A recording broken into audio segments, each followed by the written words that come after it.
Hello Year 7 and welcome to today's lesson on the Olympian Gods. So for your starter, what I would like you to do please is to spend about 15 minutes just finishing off your Kronos and Rhea story from last lesson. Alternatively, if you didn't quite manage to get the comprehension done, then you can feel free to finish off that comprehension. So please don't forget to bring this work in so that we can actually mark it. As Miss Johnson said last lesson, it does actually form a part of your baseline assessment. So let's get on with today's lesson then, shall we? So this man here then, he is, well, he's not a man, he's a god, and he is the king of the gods. He's a god of the sky, the weather, justice, and hospitality. It is, of course, Zeus.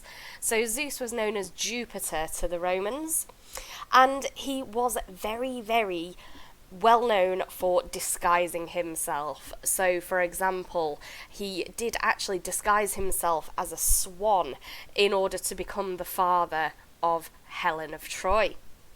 He was also very well known for loving women in general. He did love a woman called Io so much that he actually turned her into a cow to hide her from his wife. Now, Zeus was really powerful, and he was often seen weighing the scales of fate. He actually did this in the Iliad for Achilles and Hector in their single combat battle to see who would win. So Zeus is seen as, being in charge of fate, being in charge of justice, and, it pretty much helps that he's got these, great big lightning bolts that you can just throw down at the sky on any unsuspecting or misbehaving humans. So his wife then, she is the goddess of marriage, of childbirth, and of women. She's a very beautiful goddess, and she is known as Hera or Juno to the Romans. Now, Hera is particularly well known for being a very emotional goddess. She was so saddened by the death of Argus, who was her 100-eyed god, that she actually took each one of his 100 eyes and put them on the tail of a peacock, so that she would always be able to see the eyes of Argus in a peacock. And you can see that a peacock's tail still looks like eyes to this day. I think that it's also part of the fact that she's emotional, that she is well known to be the enemy of heroes as well. So she very much opposed Heracles for the Greeks, and for the Romans she was opposed to, as Juno, she was opposed to Aeneas, the Roman hero. Hera is well known as, she's known to many people as being cow-eyed, ergo the picture of the cow that you can see. Now, cow-eyed sounds a bit funny, but it was actually meant to be a compliment, believe it or not. It meant that she'd got these, big bright eyes that were, seemed to be very beautiful. So, next up then, this is, of course, Poseidon. So he was known as Neptune to the Romans, the brother of Zeus and the god of the sea, earthquakes, and of horses. Now, Poseidon was thought to be introduced to the pantheon, the sort of big list of gods that we've got, by the Hellenes, who brought horses over to Greece as well. Now, Poseidon is probably most famous for making a really powerful enemy. So, for example, he stopped the Greek hero Odysseus from managing to return home to return home to Ithaca from Troy. It took Odysseus 10 years to get home, in large part because of this god. If you would like to find out part of the reason for that, it would definitely be worth looking up what Odysseus did with the Cyclops by the name of Polyphemus. But Poseidon isn't just known for being a powerful enemy, he is also known for love. He was particularly well known for loving a woman called Medusa, so much that he ended up attacking her in a temple, and Medusa was then turned into a Gorgon. So, next up then. A lot of people think this guy is evil, but not evil per se. He's not really well decorated, and people did fear him. Hades, okay? He was known as Pluto or occasionally Dis to the Romans. He's the brother of Zeus, and he's the god of the underworld and of wealth. Now, it's worth saying here that he's not the god of death. That is a god called Thanatos. Not Thanos, Avengers lovers, Thanatos, okay? So he's not actually death, he's the god of the dead and of the underworld. I think Hades is probably most famous for the myth in which he tricked a goddess called Persephone into staying in the underworld for 6 months of the year. He took Persephone as his wife, and it made Persephone's mother inconsolably sad, unbelievably sad. And this is Persephone's mother. She is the sister of Zeus. She's the goddess of the grain, the harvest, and agriculture, so like farming. It is, of course, Demeter. Now, as I said, Demeter is the mother of Persephone, and Demeter is actually so powerful that her grief over losing her daughter for 6 months of the year actually causes plants to wither and die for 6 months of the year. Demeter is so powerful that she actually created the seasons. So powerful was her grief. Demeter is also really interesting because she and her daughter were two of the main goddesses worshipped in a mystery cult that was in Athens called the Eleusinian Mysteries that had something to do with the underworld as well. So, next up here we have another goddess. Now, this one is another sister of Zeus. She's goddess of the hearth and the home, but she also presides over all sacrifices. And she is Hestia. So, Hestia to the Greeks, but Vesta to the Romans. And Hestia, or well, Vesta really, is not really known for love or for hate, but she was best known for her Roman cult, which was entitled the Vestal Virgins. Now, it was pretty cool if you were a Vestal Virgin. You had one job. Your job was to keep the sacred fire of Rome burning. Sounds pretty simple, right?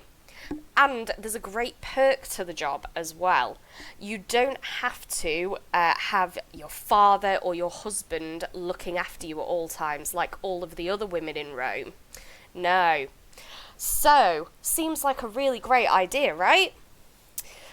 Yeah, not exactly, because if that fire ever went out, then unfortunately you could be held responsible and you could be buried alive. So, you know, pros and cons. We have another fiery god here. He is the son of Zeus and Hera. He's the god of blacksmiths, fire, and volcanoes. He is, of course, Hephaestus. So he was called Vulcan to the Romans. And he is absolutely a fiery god because he is in charge of making the bolts, making the thunderbolts that Zeus throws down to the earth. Now, Hephaestus' origin is quite sad, really.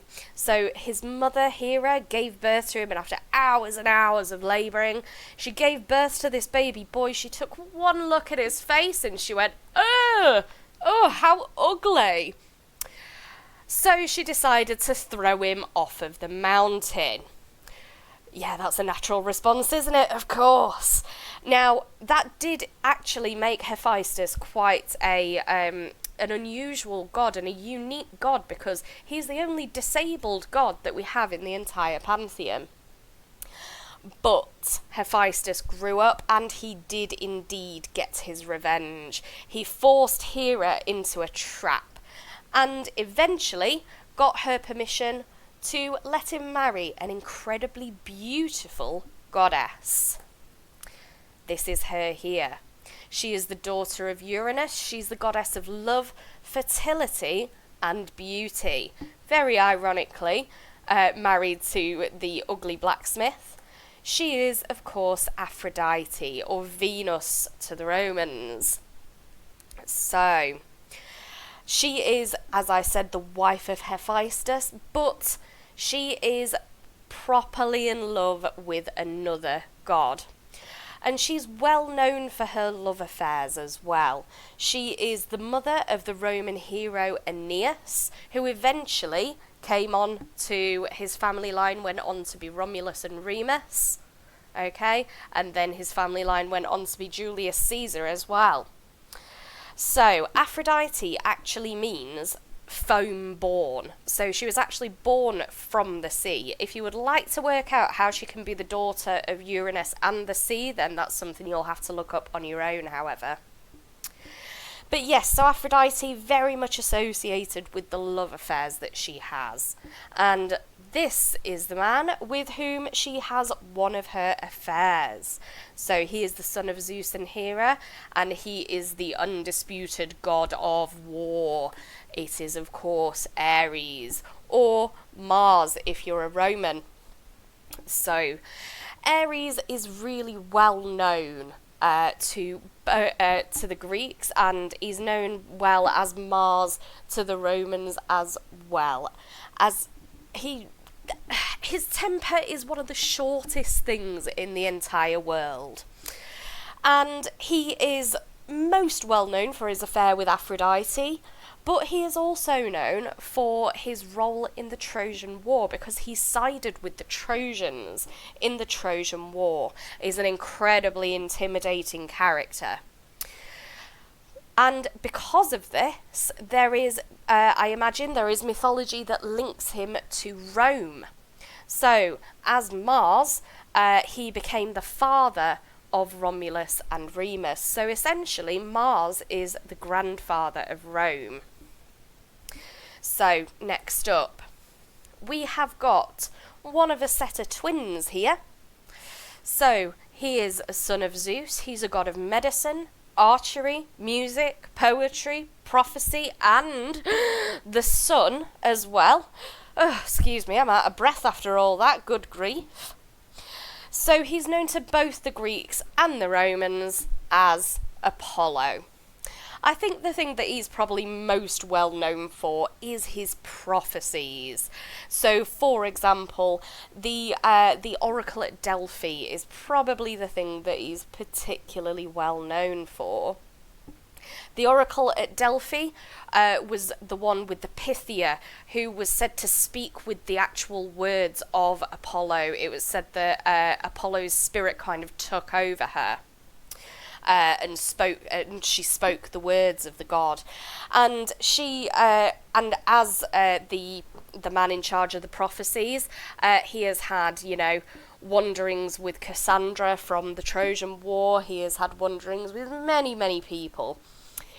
But as the oracle at Delphi, Apollo was in charge of letting Oedipus know that he would eventually murder his father and marry his mother.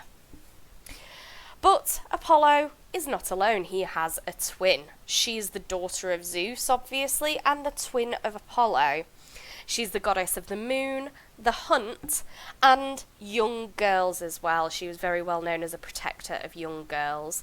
This one is Artemis, so she was known as Diana to the Romans. She is the twin to Apollo, but she is far more chaste than Apollo. She was well known for a particular bit of revenge that she took. So there was a man called Actaeon who walked in on her while she was having a bath in a lake along with a crowd of nymphs. Unfortunately, what happened to Actaeon after that? Oh, yeah, not a very nice ending. Bit gruesome. Absolutely well known as a protector of women. Of young women in particular. Interestingly, with Artemis, she is also associated with the goddess of witchcraft, Hecate. So it's a bit of a weird one, because she has these different associations. So, next up then, Athena. Who else could this be? She is the daughter of Zeus. She's the goddess of wisdom, battle strategy, and womanly arts. I think the story of Athena's birth is probably one of the most well-known things that you could know about Athena. So Zeus fell in love with Metis, but unfortunately there was a prophecy about Metis, and he decided to pull a Kronos and decided to swallow Metis whole. Unfortunately, Metis was actually pregnant at the time. Anyway, time goes by, and eventually Zeus just gets this absolutely pounding, banging headache. And he's just thinking, I don't know what to do. I'm in such terrible pain. I don't know what to do. So he goes around all the gods and tries to take all their advice. But Hephaestus, because he is quite a smart fellow, Hephaestus took his axe and he split open his father's skull. And out popped Athena. She was fully grown. She was in her armour, and she sprung straight out of Zeus's mind, which is why she is the goddess of wisdom. She also is a goddess of battle strategy. Many people call upon her when they're planning wars. But one of the other myths that you will probably know about her is to do with a woman called Arachne. And Arachne was very famous for weaving, but I will leave you to look that story up yourself, if you wish to. One of Athena's brothers and another son of Zeus, he is the messenger of the gods. He's the god of trade, luck, travel and thieves. This mischievous young god is Hermes, or to the Romans, he was known as Mercury. So, Hermes was the messenger of the gods. He was in charge of, for example, if a god or goddess was particularly mad at a human, Hermes or Mercury might come down and shout at the human for the god or goddess. This did actually happen in the Aeneid, which is the Roman story about the Roman hero Aeneas, and Mercury just comes and just yells his head off because Aeneas needs to be shouted at. He needs to be told what to do. So, like I said, he is a very mischievous god as well, and one of the first stories that you'll probably hear about him is that when he was just a tiny, tiny baby, he actually stole his brother Apollo's cattle. There doesn't seem to be any reason, really, for him doing this, but that's just the kind of god he is. It is also interesting as well because not only is he a messenger, he is also a bit of a courier because he escorts souls to the underworld. So that is known, someone who escorts souls to the underworld is known as a psychopomp. So Hermes is actually a psychopomp as well as being a messenger of the gods. This is our last god now, and he is the son of Zeus and of a mortal woman called Semele. You could perhaps look up the story of why Semele was blinded. He is the god of wine, of theatre, and of madness. My personal favourite god, Dionysus, known as Bacchus to the Romans. So, as I said, he's the god of the grapes and the vines, but he is also heavily associated with the theatre as well. People had these massive festivals that they put on in order to honour Dionysus, and we get a load of awesome Greek plays from these festivals. So, for example, Oedipus Rex, which is about, I said earlier about the bloke who kills his father and marries his mother. Yeah, that guy. We've got a play about him. We've got a play about Medea, who murders her own children. We've got a play about Clytemnestra, who murders Agamemnon. Do you know what? There's a lot of murder in Greek tragedy, isn't there? But yes, so he's also a god of madness and change, and he's associated somewhat with the underworld as well, which is really interesting. One of his symbols is the leopard, as you can see, but probably his main symbol is the wine cup, definitely. I did once see an article about Dionysus that called him the genderqueer god of partying, and I think that that is pretty accurate, to be honest. He is the party god. He's the one that's sort of a bit off the rails, a bit fun, very mischievous, does some weird things sometimes, but he's all good.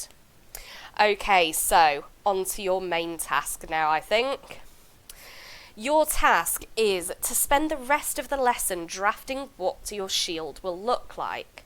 So it should include the Greek name of the god or goddess that you have chosen, and it should include symbols of the deity as well. Anyone who doesn't know who the deity is should be able to know what their responsibilities are just by looking at your shield. So, for example, if I wanted to draw a shield for my favourite god, Dionysus, I might decide to choose a wine cup, perhaps a theatre mask. I might, around the edges, around all of these edges here, I might decide to draw leaves and grapes, okay? But I also need to make sure that I have got the Greek name of the god or goddess written somewhere on the shield, okay? With your draft as well, as it is a draft, what I would like you to make sure that you do is include labels. Make sure that I know what I'm actually looking at, please.